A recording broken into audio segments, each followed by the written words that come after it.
ഏവർക്കും നമസ്കാരം. കെമിസ്ട്രിയിൽ നിന്നുമുള്ള ഒരു പ്രധാന ടോപ്പിക് ആയിട്ടുള്ള വാതക നിയമങ്ങളാണ് നമ്മൾ ഇന്ന് നോക്കാൻ പോകുന്നത്.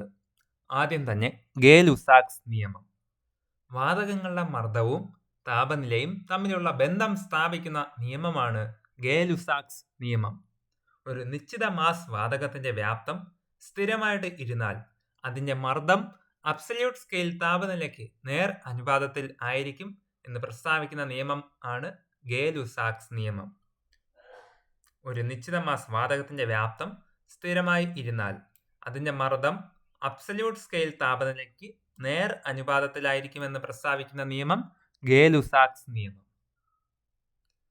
സ്ഥിരം വ്യാപ്തത്തിന്റെ ഒരു നിശ്ചിത പിണ്ഡം വാതകത്തിന്റെ മർദ്ദം കെൽവിനുള്ള ഊഷ്മാവിന്റെ നേരെ അനുപാതത്തിലും ആയിരിക്കും. സ്ഥിരം വ്യാപ്തത്തിന്റെ ഒരു നിശ്ചിത പിണ്ഡം വാതകത്തിന്റെ മർദ്ദം കെൽവിനുള്ള ഊഷ്മാവിന് നേരെ അനുപാതത്തിലായിരിക്കും എന്നും പറയുന്നത് ഗേ-ലുസാക്സ് നിയമമാണ്. ഈ നിയമം കണ്ടുപിടിച്ചത് ജോസഫ് ലൂയിസ് ഗേ-ലുസാക്ക് ആണ്. അതുകൊണ്ടാണ് ഗേ-ലുസാക്സ് നിയമം എന്ന് വിളിക്കുന്നത്.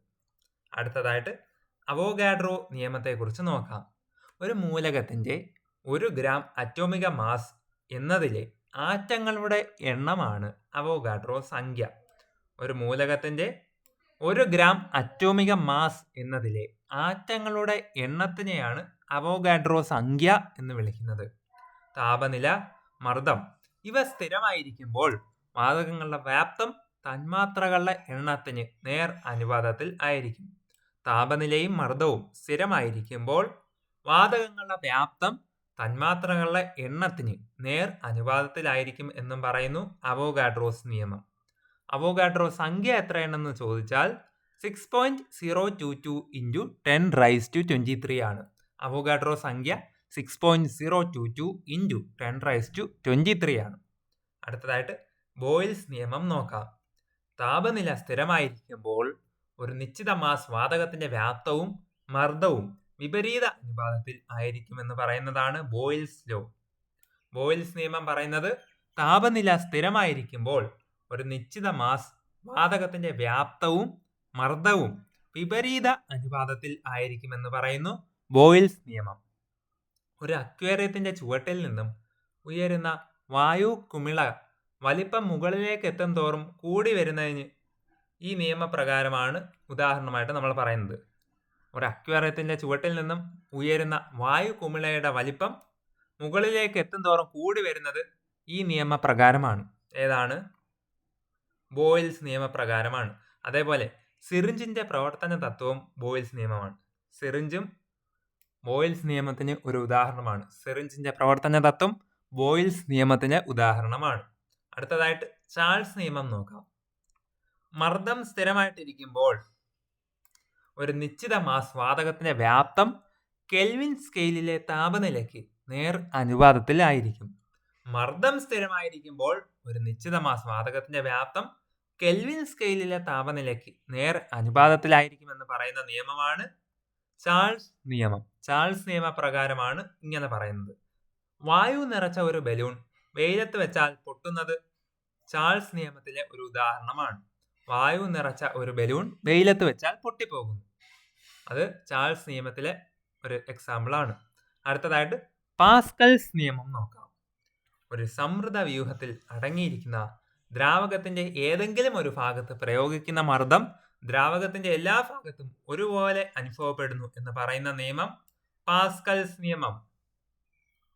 ഒരു സമൃദ്ധ വ്യൂഹത്തിൽ അടങ്ങിയിരിക്കുന്ന ദ്രാവകത്തിന്റെ ഏതെങ്കിലും ഒരു ഭാഗത്ത് പ്രയോഗിക്കുന്ന മർദ്ദം ദ്രാവകത്തിന്റെ എല്ലാ ഭാഗത്തും ഒരുപോലെ തന്നെ അനുഭവപ്പെടുന്നു എന്ന് പ്രസ്താവിക്കുന്ന നിയമമാണ് പാസ്കൽസ് നിയമം. പാസ്കൽസ് നിയമം ഉപയോഗിക്കുന്ന സന്ദർഭങ്ങൾ, അതിന് എക്സാമ്പിൾ നോക്കുമ്പോൾ ഹൈഡ്രോളിക് ബ്രേക്ക് ഉണ്ട്, ഹൈഡ്രോളിക് ജാക്ക്, ഹൈഡ്രോളിക് പ്രസ്. മണ്ണ് മാന്തി യന്ത്രത്തിൽ ഉപയോഗിക്കുന്നത് പാസ്കൽസ് നിയമം. അതേപോലെ ഡെന്റിസ്റ്റിന്റെ ചെയറും ഫ്ലഷ് ടാങ്കിന്റെ പ്രവർത്തന തത്വം എന്നെല്ലാം ചോദിച്ചാൽ എക്സാമ്പിൾ പാസ്കൽസ് നിയമമാണ്. ഒന്നുകൂടെ നോക്കാം. Hydraulic brake, hydraulic jack, hydraulic press, മണ്ണുമാന്തി യന്ത്രം, ഡെന്റിസ്റ്റിന്റെ ചെയറും ഫ്ലഷ് ടാങ്കിന്റെ പ്രവർത്തന തത്വം എല്ലാം പാസ്കൽസ് നിയമത്തിന് ഉദാഹരണമാണ്. അടുത്തതായിട്ട് ഗേ-ലുസാക്സ് നിയമം, ബോയിൽസ് നിയമം, ചാൾസ് നിയമം എന്നിവ ചേർത്ത് സംയോജിത വാതക നിയമം ഉണ്ടാക്കുന്നു. ഈ 3 നിയമങ്ങളും അവോഗാഡ്രോ നിയമവും ചേർന്ന് ആദർശ വാതക നിയമം നിലവിൽ വന്നു. ഈ 3 നിയമം ഏതൊക്കെയാ? ഗേ-ലുസാക്സ് നിയമം, ബോയിൽസ് നിയമം, ചാൾസ് നിയമം എന്നിവ ചേർന്ന് സംയോജിത വാതക നിയമം ഉണ്ടാക്കുന്നു. ഇത് 3ഉം പിന്നെ അവോഗാഡ്രോ നിയമവും ചേർന്നിട്ടാണ് ആദർശ വാതക നിയമം നിലവിൽ വന്നത്. സോ ഫ്രണ്ട്സ്, ഇതോടുകൂടി നമ്മൾ പാസ്കൽസ് നിയമം, ചാൾസ് നിയമം, ബോയിൽസ് നിയമം, അവോഗാഡ്രോ നിയമം, ഗേ-ലുസാക്സ് നിയമം ഇങ്ങനെ ഈ ഒരു 5 പ്രധാന നിയമങ്ങളാണ് ഇതിലൂടെ നോക്കിയത്. ഈ ഒരു വാതക നിയമങ്ങൾ എന്ന ടോപ്പിക് നിങ്ങൾക്ക് പ്രയോജനപ്പെട്ടു എന്ന് ഞാൻ വിചാരിക്കുന്നു. വീഡിയോ ഒന്നും കൂടെ നിങ്ങൾ കണ്ടു നോക്കിയാൽ നിങ്ങൾക്ക് ഒന്നും കൂടെ ക്ലിയർ ആയിട്ട് മനസ്സിലാവും. നിങ്ങൾക്ക് ഈ ചാനൽ ഇഷ്ടപ്പെട്ടെങ്കിൽ ഇതുവരെ നിങ്ങൾ ചാനൽ സബ്സ്ക്രൈബ് ചെയ്തിട്ടില്ലെങ്കിൽ സബ്സ്ക്രൈബ് ചെയ്യുന്ന കാര്യം കൂടി പരിഗണിക്കുക. കൂടുതൽ വീഡിയോസ് ഉടൻ തന്നെ വരുന്നതാണ്. ഏവർക്കും നന്ദി, നമസ്കാരം.